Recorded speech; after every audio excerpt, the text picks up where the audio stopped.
벌써 저녁이네요. 출출하시죠? 신선한 지역 시사가 여러분을 찾아갑니다. 민기원의 라디오 동서남북.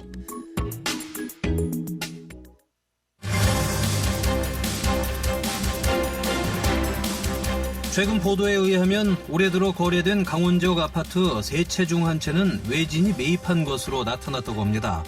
전문가들은 코로나19로 정부에서 예산을 풀며 시중에 유동 자금은 늘었지만 부동산 규제로 투자 활동이 가로막히자 수도권 등에 사는 외지인들이 부동산 투기 지역 지정이 없고 최근 SOC 확충으로 거리가 가까워진 강원도로 대거 몰려들어서 나타나는 현상이라고 분석하는데요.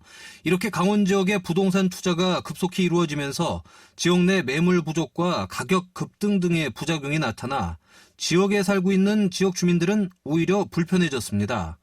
최근 강원도에 불고 있는 부동산 광풍 이대로 괜찮은 건지 자세한 얘기 한국열린사이버대학교 부동산금융자산학과 이태광 교수께 들어보겠습니다. 교수님 안녕하세요. 예, 안녕하십니까. 네, 먼저 현 상황부터 좀 짚어주시죠. 강원도 내 부동산 시장 이거 어떻게 분석할 수 있을까요? 네, 현재 외지 투자가 유입되고 있는 것은 보이고요. 예. 강릉시 모 아파트에서 분양 요건할 때 1순위 청약자 가운데 외지인 수가 거의 한 500명 이상 1000명에 육박했다고 합니다.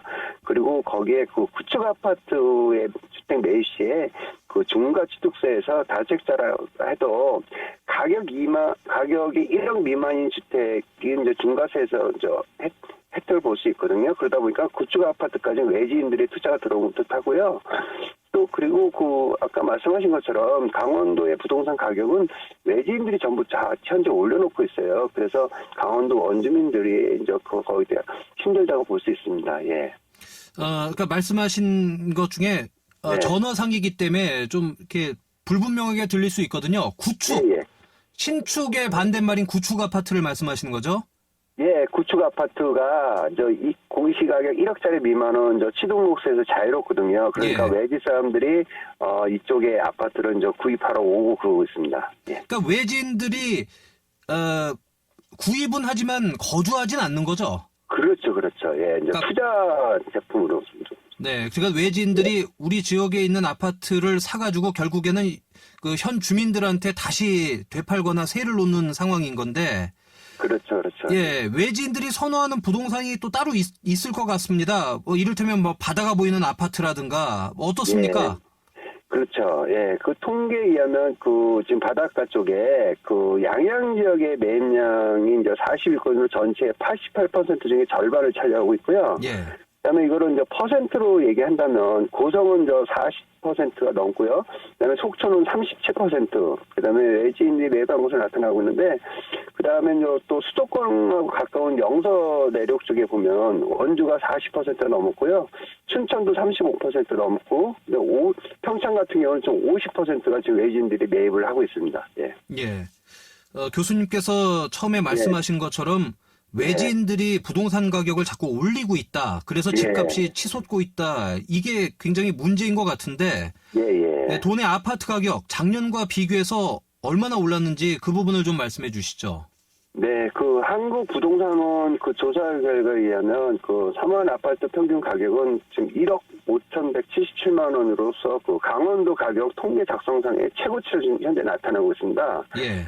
평균 아파트 가격이 상승하고 있어서 현재 주민들 역시 주거비 부담이 증가하고 있어서 걱정 아닌 걱정이 되고 있습니다. 예. 혹시 한국부동산원 조사 결과 말씀하신 것 중에 평균 매매 가격인데 우리가 네, 예전에는 평수, 요즘으로 하면 제곱미터당 가격 아니겠습니까, 이게? 그렇죠.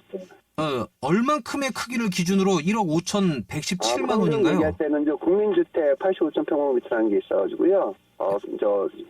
평수로 얘기하면 30평에서 32평 정도를 말하고 있습니다. 네, 그러니까 30평형에서 32평형, 80에서 85제곱미터를 기준으로 봤을 때 네, 평균 매매 가격이 1억 5천만 원 정도다. 네.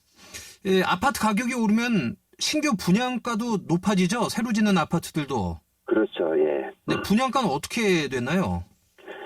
네, 이번에 신규 아파트가 항상 문제가 되고 있는데, 강릉시의 모 아파트가 일명 P라고 하는 프리미엄이요. 예. 1억대에 좀 들어갔고요. 그다음에 입주가 이제 가까워지는 아파트는 현재 지금 2억대의 프레임도 지금 붙어 있어서 좀 상승하고 있다고 볼 수 있습니다. 예. 그러니까 가뜩이나 분양가도 높은데 거기에 프리미엄이 2억이 얹어졌다는 말씀이신 거죠? 그렇죠. 예. 그래서 지금 32평짜리, 33평짜리, 34평짜리 아파트가 지금 3억대 분양한 게 지금 5억대로 지금 나오고 있습니다. 예. 지금 이렇게 프리미엄이 올라가는 거를 막기 위해서 예. 아파트 분양권을 전매할 경우에는 예전과 달리 올해부터는 세금이 또 크게 오르지 않습니까? 예, 예. 그래서 이렇게 되면은 시장이 형성되지 않을 거다 이렇게 예상이 됐는데 실제로는 어떻습니까? 그거에 대한 좀 문제점이 있긴 있어요. 왜냐하면 저 분양권 양도세가 6월부터 강화가 되긴 돼요. 그래서 네. 이제 우선 그런데 그 분양하면서 이것도 주택수함에 이제 포함이 돼가지고요. 분양권도 그러다 보니까 현재 70%까지 양도세를 부과한다고 하는데 예. 그 프레임 자체에서 워낙 큰 금액으로 나타나기 때문에 전매까지 이루어진 것 같습니다. 그러니까 금액이 올라가기 때문에 70%는 신경 쓰지 않는다 이렇게 볼 수 있고요. 사실 문제는 그 분양권 양도세가 그 강화되는 바람에 그것을 이제 전가를 시키는 거예요. 매수인한테. 그러다 네. 보니까 가격이 좀 더 올라가지 않나 이렇게 생각하고 있습니다. 그러니까 어차피 세금 내야 되는 것까지 나한테 살 사람들이 알아서 하쇼. 그렇죠. 이런 상황이 나타나는 거네요. 예, 예. 네. 그렇지. 그러다 보니까 이제 프레임이 더 올라가는 경우도 있습니다. 그러니까 교수님께서도 보실 때 예. 이렇게 양도소득세라고 해야 되겠죠. 전매에 대한. 그렇죠. 예, 그거를 크게 올려놨기 때문에 프리미엄 가격도 오른 거다라고 보시는 거죠? 그렇죠. 그래서 어떤 사람이 예를 들면 이제 내가 뭐 프리미엄을 5천만 원만 그 가져가면 되는데 네. 그 양도세가 뭐 70%를 떼다 보니까 그거를 뭐 1억 7천, 뭐 1억 5천 이렇게까지 불러버려가지고 양도세 내고 자기가 가져갈 금액만 가져가다 보니까 그 프레임 예. 자체가 높아지는 현상이 나타나고 있는 겁니다. 네. 자, 강원도의 집값이 이렇게 오르는 이유, 그러니까 외지인들이 강원도 부동산에 투자를 하는 이유에 대해서 이거 어떻게 보시는지요? 단지 돈이 많이 돌아서인 건지. 예, 제가 볼 때는 우선 그 풍부한 유동성이 문제고요. 그다음에 또 비지기 지역에서 일부 풍선 효과로 인해서 임대차 3법에서 전세 물량이 풍기 현상이 지금 나타나고 있습니다. 네. 그렇다는데 거기서 좀 더 디테일하게 본다면 우선 경제는 안 좋아도 유동성이 풍부해져서 신규 아파트 선호도가 가격이 상승했어요. 그러다 보니까 신규 아파트가 오르다 보니까 구축 아파트까지 동반 상승하고 있는 것이 나타나고요. 그다음에 또 우리 강원도 같은 경우는 이제 SOC 확충으로 이제 거기에 대한 그 기대와 호재가 겹치고 있어서 또 해외를 못 나는 관광객들이 강원도를 많이 찾고 있었잖아요. 그러다 네. 보니까 이제 내부적인 원인으로 본다면 또 그런 원인도 있지만 강원도 역시 그 다른 지역과 마찬가지로 1인 가구, 2인 가구의 그 증가수가 굉장히 늘어나다 보니까 수요자들도 역시 증가하는 것으로 나타나고 또 있습니다. 예. 예. 부동산 가격이 오르면 흔히 네. 생각을 하게 될 때, 그러면 우리 지역에 있는 사람들 자산 가치도 높아져서 더 좋지 않을까? 이렇게 생각할 수가 있을 것 같은데, 오히려 지역 주민들이 피해를 보기 쉽다고 이렇게 또 얘기들이 있어요.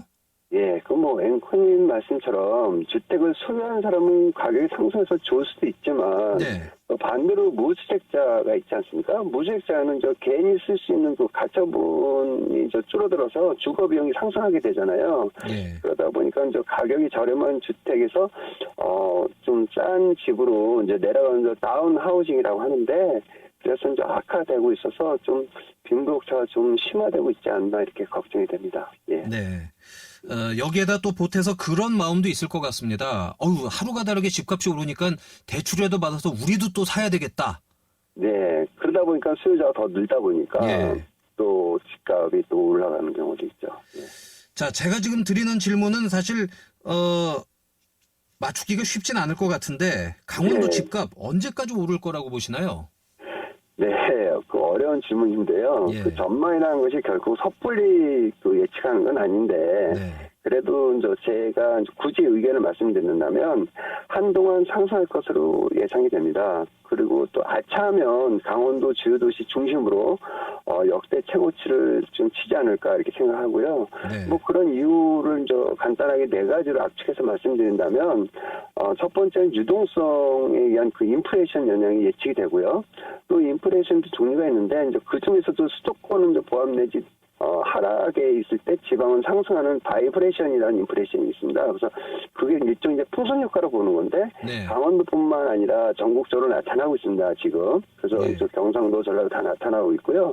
그다음에 두 번째는 또 강원도가 옛날의 강원도가 아니라는 것이 또 우리가 교통망 확충으로 이제 그 어떤 그 모멘텀이 될 것 같아요. 그래서 또 그다음에 이제 세 번째로 말씀드리면 또 수도권의 그 부동산 규제가 비규제진 강원도로 몰리고 있다는 것인데 뭐 그다음에 또 네 번째는 710 대책에서 임대차 3법 중에서 2+2 세입자가 2년 더 거주해주고 전세 물량이 부족하다 보니까 매매가 가격이 지금 끌어올리고 있다는 현상이 좀 한동안은 좀 나타나지 않을까 이렇게 판단되고 있습니다. 네. 이 한동안이라는 게 반년이 될 수도 있고 1년이 될 수도 있고 3년이 될 수도 있고 참 그게 애매한 거네요. 그렇죠? 그렇죠. 예. 네. 이 아파트 분양가 폭등을 막기 위해서 예. 외지에서 들어오는 투기 세력을 좀 차단을 해야 할 것 같습니다. 예. 그래서 뭐 신규 아파트 같은 경우에 지역 거주민들만 청약할 수 있도록 하는 뭐 이런 방법을 쓰면 안 될까요? 예. 지금 그 군산시에서 그렇게 했었는데요. 예. 그 청약에 있어서 외지인들이 6개월 이상 거주를 하지 했을 경우에 이제 우선 공급을 한 게 있어서 집값 단합이라든지 떴다마라든지 아까 말씀했던 그 프레임이라든지 이런 것들을 이제 분양시장 이제 교란하고 과열 상태를 방지하기 위해서 그렇게 좀 그 조례를 만드는 것도 있어요. 그래서 저 역시도 군산시 같은 제도를 좀 우리 지역에서 좀 만들어야 되지 않을까 생각하고 있습니다. 그래서 투기로 지역 주민의 주거비의 그 폭등을 일상생활에 막대한 영향을 끼치기 때문에 근데 상승시에는 이와 같은 제도가 좀 필요하지 않나 이렇게 생각하고요. 네. 근데 이제 그러다 보면은 인구 유입하는 데 좀 문제가 있을 수 있잖아요. 그러다 보니까 인구 유입은 지금 그 다른 방법으로 좀 유입을 하는 방법을 하고 그 6개월 이상 거주하지 않는 사람한테는 좀 그런 제약을 좀 줘야 되지 않나 이렇게 생각을 하고 있습니다.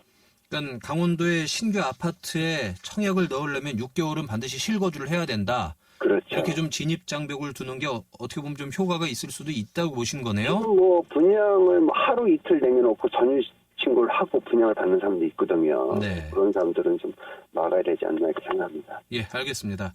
예. 시간 관계상 여기서 정리하도록 하겠습니다. 지금까지 예, 예. 한국열린사이버대학교 부동산금융자산학과 이태광 교수와 얘기 나눠봤습니다. 예, 교수님 예. 오늘 말씀 고맙습니다. 예, 감사합니다.